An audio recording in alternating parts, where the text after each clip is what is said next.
Hello and welcome to Fast Politics. I'm so excited to be joined by former Labor Secretary and friend of mine, Robert Reich, who, of course, hosts the podcast, The Coffee Klatch.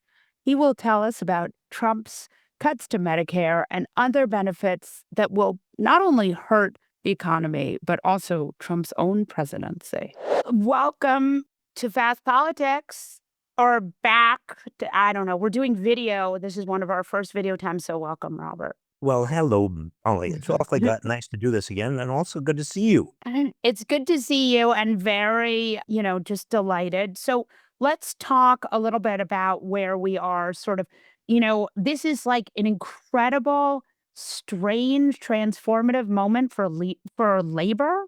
Can we talk about this? Yes, well, it's strange and transformative for everything, but Right. absolutely for American workers, for labor, it is particularly weird because here Yeah. you have a president who, remember, was elected partly because he was going to be the voice, your voice, the voice of working people who have been, they've been shafted over the last, it's not just the last 10 years, 20 years, it's really Yeah. 40 years. I mean, the median wage in America of the typical worker, particularly the worker without a college degree, and that's 60% of the workforce, has barely moved, adjusted Yeah. for inflation. So, you got a lot of people out there who are justifiably frustrated, angry, feel like they've been working hard, haven't been doing as well as they thought they should be doing and were promised to be doing. The kind of, the social contract of America is basically that if you play by the rules and you work hard, you're supposed to be doing better and better as the economy does better. But these people have not. And Donald Trump said he would do great things for them, Right. as he promised in Trump, number one, Yeah. 1.0. Well, he didn't do much for them then, and he's doing even less for them now. It's funny because I was listening to that hearing for Lori Chavez DeRemer. She's up for appointment as maybe the labor secretary. Does that sound right to you? She is. And then Republicans are not completely sure she is with them because she actually was a backer of the PRO Act, Right. the act that gives labor unions and workers more power to form unions. And the PRO Act, I want you to talk about because it's like there's been so much of this sort of undergirth of a lot of Trumpism 2.0 is this sort of Federalist Society, Project 2025 kind of ideological framework that a lot of it has been funded by the Koch brothers, right? This sort of right to work laws. So, and of course, right to work laws are anti-union laws. So talk to me about kind of where Republicans find themselves because Trump won a plurality of the kind of voters who usually go with Democrats. And those voters were promised that they would be, that he would help them. And all of this sort of ideological work that has gone into Trump 2.0 is to crush them. Make it make Absolutely. sense. Molly, there's no question about it. I mean, and Democrats have been screaming from the top of the rafters, from every rooftop, that in fact the Trump administration, the Trump regime, is not a pro-worker. It's not pro-labor. The people who are at the top of the Trump regime, I'm going to use the word regime rather than administration, they have a long history of being anti-worker, anti-labor. I mean, look at Elon Musk. Yeah. Elon Musk is one of the most anti-labor CEOs in America. He has Yeah. crushed people. He's fired people illegally who have wanted to form unions. He's done it again and again. He's got 22 labor charges against him pending in the National Labor Relations Board right now, and the board can't do anything about it because why? Because the chairman of the board was fired by Trump. Right. And that means that the board is basically defanged. It can't work. Yeah. But you have other people in the administration, in the regime, who are also very anti-worker, very anti-labor. What they have done, and what the Koch brothers, and I mean all of the people, the billionaires who have been supporting Trump, they're the way they've made so much money. One way is to suppress wages, to push wages down, to basically threaten workers that if they are trying to form a union or trying to get better wages, they're going to be fired. One of the things that I think a lot about when I think about the Biden administration, which I feel like people voters didn't understand because they were not spoken to about it at all. In fact, Biden world kind of hid it, but it's why so many rich people were so angry at the administration. And that is Lena Khan and antitrust. So, will you do like a minute or two on the sort of real fulsome antitrust legislation that the Biden administration tried to enact? And I would add their inability to message that to voters and to explain to them why that was good for them. Well, that's a great tragedy, actually. I mean, Yeah. the good news is that during the Biden administration, there was a resurrection of antitrust law in America.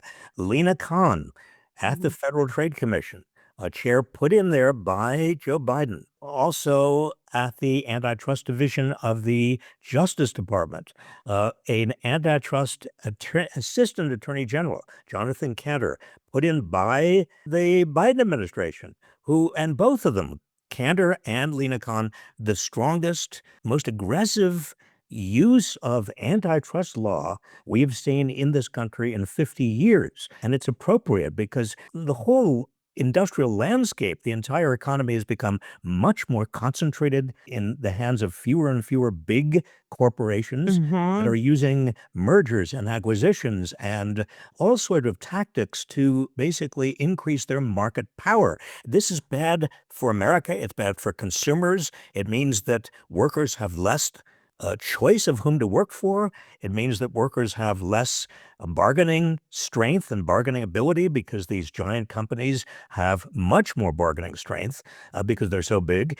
And these giant companies have a lot of political power, which they wouldn't have if antitrust were actually, once again, as it used to be, a real part of the American political system. So you've got this sad. I say it's sad, Molly, because the Biden administration, Joe Biden, bless his heart, he was, I'm going to use the past tense because he's no longer president. He was a strong union Yeah. person. He he Yeah. he Yeah. walked the picket lines. He's the first Democratic president in 35, no, 45 years to staff his White House without any Wall Streeters.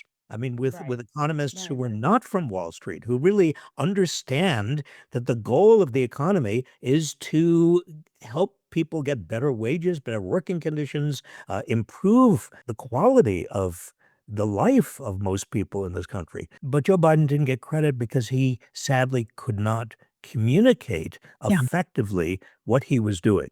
And that's, I don't know. I mean, historians will have to figure out exactly why that was the case. But it is a tragedy because as a result of that, people didn't know. Most workers didn't know what he was doing.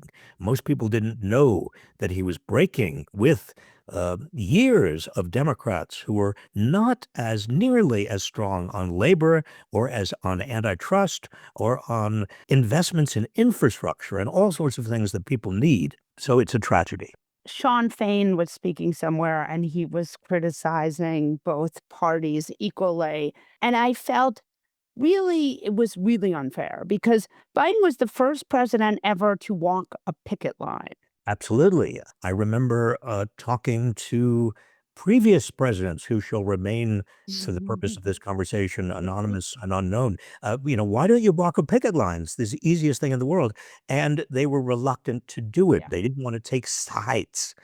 And I remember saying, well, whose side are you on? You have to be on the side of American Yeah. workers. I mean, you're a Democratic president for crying Yeah. out loud. I think the long shadow of Ronald Reagan over both the Clinton and Obama administrations made both Clinton and Obama a little reluctant to be the kind of Democrats that they needed to be on the side of working people, undoubtedly, unequivocally, loudly. And Joe Biden again, the irony of ironies, who had been in politics forever. Joe Biden turns out to be, of the three Democratic presidents, the strongest in terms of the working person, and yet could not communicate that effectively. Yeah, I mean, it was just lost to history, and then when you would talk to very rich people, they would say, "Well, I mean, I think the lie of Trumpism 2.0 is that it wasn't about this tax cut. It was about the tax cut, but I just want you to let's talk for a minute because Trump had this plurality of working class voters. Now he has his people have this budget that will cut Medicare, Medicaid, Medicare expansion, all of the things. Like there were a lot of things that happened during Biden's administration when it came to hospitals in red states, things that maybe voters didn't totally understand as being funded by Medicare or Medicaid, but they were in fact. And so, in order to pay for this tax cut for the very, very, very wealthy, what will need to happen now is that all that money will need to be clawed back. Explain to us a little bit about what that's going to look like, because I think it's going to have huge effects on the economy too. It's going to have big effects on the economy, and average working people are going to discover, if they didn't know it already, that the Trump regime is very anti-average working people. And the mathematics is pretty straightforward because the big tax cut that Trump wants for mostly the wealthy, the predominant beneficiaries of this tax cut are very, very wealthy people. That's going to cost the U.S. Treasury more than $5 trillion. The estimates are anywhere from 5 to 7 trillion over the next 10 years. Where is that money coming from? I mean, unless you're going to bust the budget entirely, and it's already pretty busted, the money has got to come from somewhere. Trump is saying, well, it's going to come from tariffs. Hello?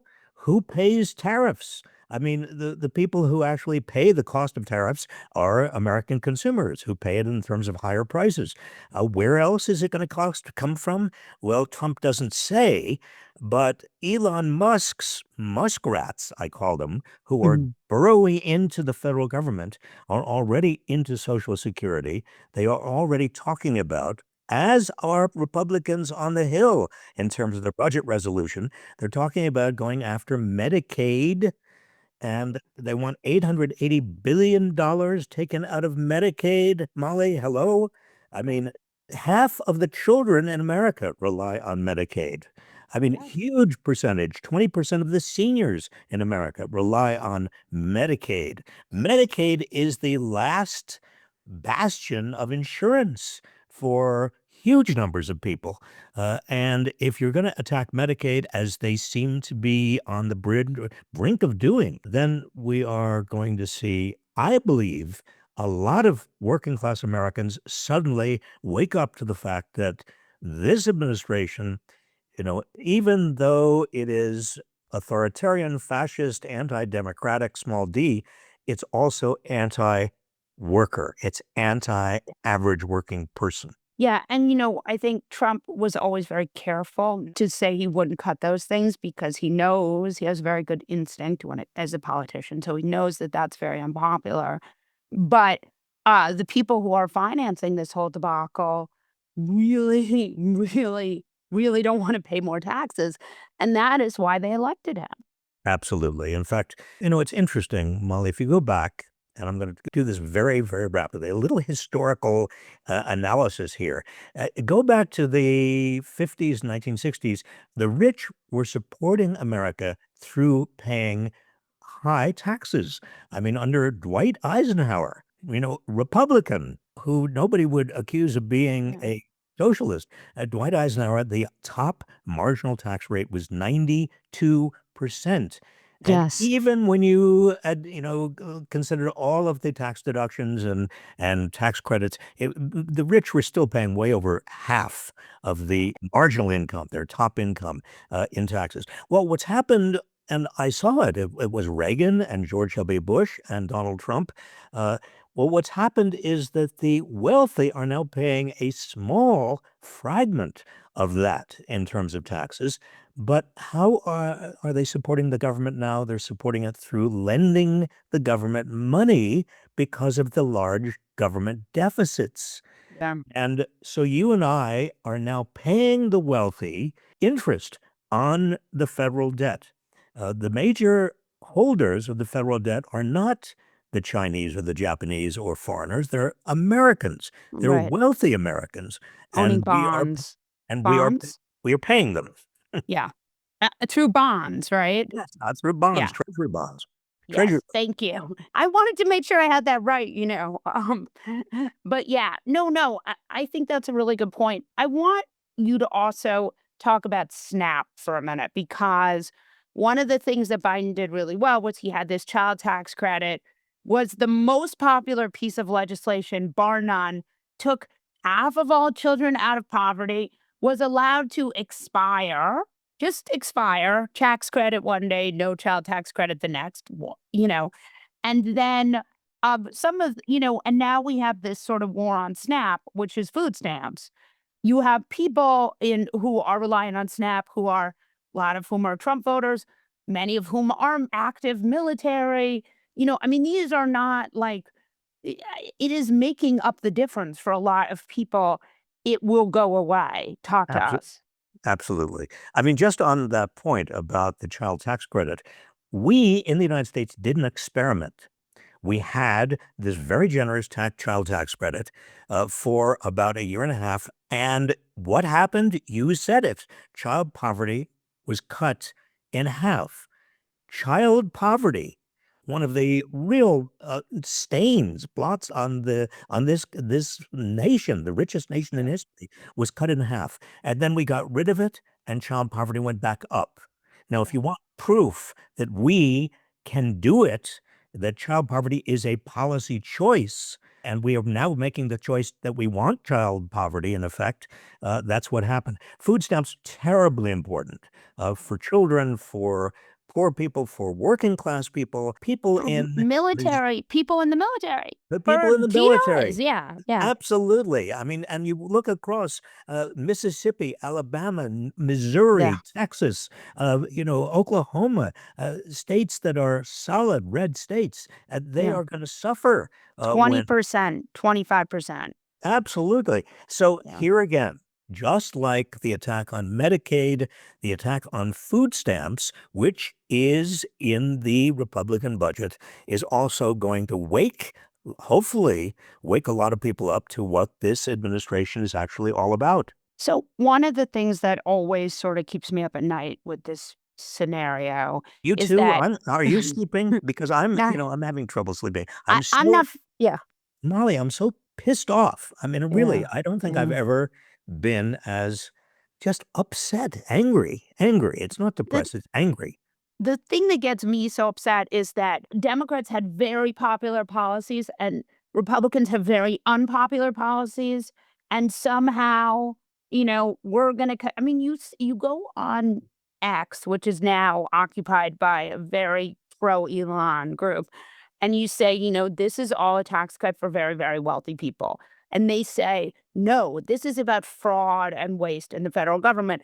What I think is interesting, what Elon has done is he has said that things he doesn't like, that policy ideas he doesn't accept are fraud, when in fact, they're not really fraud. They're just policy proposals he doesn't like.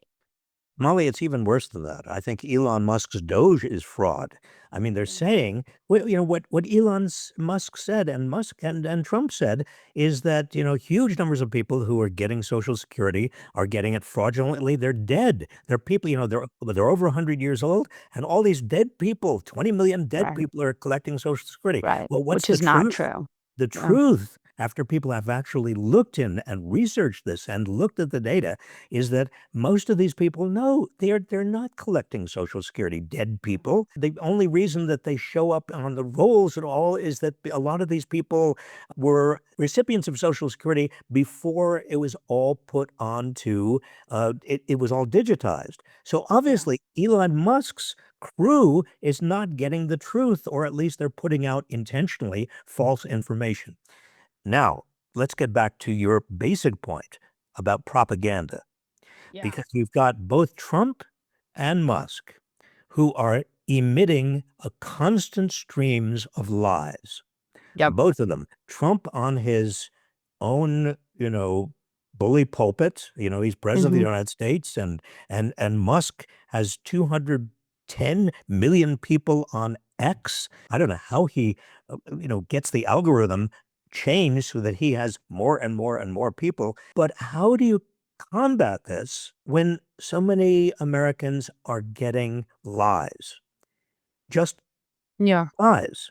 I am absolutely sure that when the Republicans start to attack Medicaid, what is Elon Musk and what is Donald Trump going to say about it? They're going to say, no, no, no, no, no, no. We're just eliminating fraud. Everybody who's entitled to get Medicaid is going to get Medicaid. But what are they actually going to do? They're going to maybe make Medicaid into a block grant for the states, which looks like the states are still getting Medicaid, but you and I both know that a block grant means that a lot of people are going to be thrown off the Medicaid rolls, Right. or they're going to play other tricks. And how, Molly, you and Yeah. I, you're a speaker of the truth. I like to think that I'm a speaker of the truth. How do we get through to average working Americans who are listening to Fox News and Musk and Trump? And I think that's gonna be the big question. That's where we go from here. Robert Wright, will you please come back? I would love to come back. Molly, thank you. And will you please ask me back? Yes, I absolutely will. Thank you. Okay.